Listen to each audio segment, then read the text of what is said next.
The Whispering House. In the heart of the Carpathian Mountains, nestled between ancient pines and veils of mist, stood a house that no one dared to enter. Locals called it Dom Septau, the Whispering House. It had been abandoned for decades, its windows like hollow eyes watching the valley below. Children were warned not to stray near it, and even hunters avoided the woods surrounding it. But legends have a way of calling to those who don't believe. Evelyn Markova didn't believe in legends. She was a documentary filmmaker from Warsaw, known for chasing myths and unraveling them with logic and science. Her latest project was titled Haunted Truths, and Dom Septau was to be her final episode. She arrived in late September, just as the fog began to thicken and the mountain winds carried whispers through the trees. The house was older than she expected. Its wooden frame sagged with age, and the iron gate creaked open as if welcoming her. She filmed everything: the approach, the entry, the silence. Her crew had refused to join her, citing strange dreams and sudden illnesses. Evelyn dismissed it as superstition.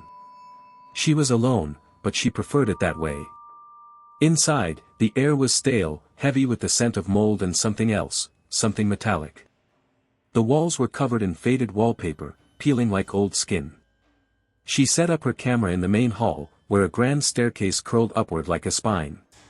Her voice echoed as she narrated the history of the house, built in 1893 by the reclusive Count de Ladislaw Orlov, who vanished without a trace in 1910. His wife, Elena, was found dead in the attic, her body untouched by time, her eyes wide open. Evelyn climbed the stairs. Each step groaned beneath her weight. She paused at the landing, where a large mirror hung crookedly. Her reflection shimmered strangely, as if the glass held a different version of her. She reached out to adjust it, and the mirror whispered. It was not a sound she heard with her ears, but one that bloomed inside her mind. A voice, soft and urgent: "Don't look too long." She recoiled, heart pounding. The camera caught her hesitation, her confusion. She laughed nervously, blaming fatigue. But the whisper lingered. The attic door was locked. She found the key in a drawer downstairs, wrapped in a velvet cloth. It was cold to the touch, unnaturally so. When she unlocked the door, the temperature dropped. Her breath fogged the air. The attic was empty, except for a single rocking chair and a music box. She approached the box. It was carved with roses and ravens, and when she opened it, the melody was familiar. A lullaby her grandmother used to sing. But Evelyn had never told anyone about it. She hadn't heard it in 20 years.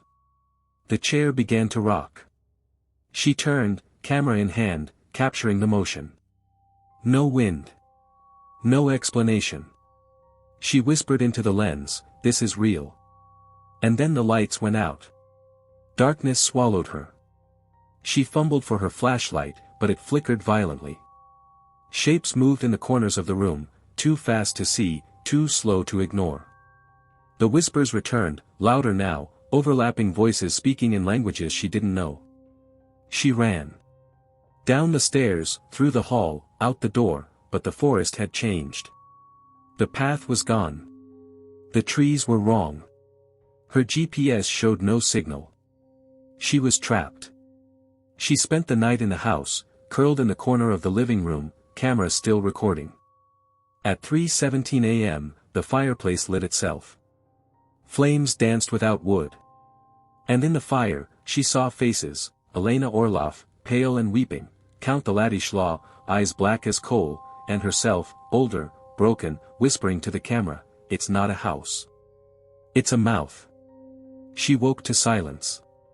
The footage was intact. She reviewed it, frame by frame. In the attic, behind her, a figure had stood watching. Tall, thin, with no face. In the mirror, her reflection had smiled when she hadn't. And in the music box, a voice had spoken, "You came to tell the truth. Now you'll live it." Evelyn tried to leave. She walked for hours, but the forest looped.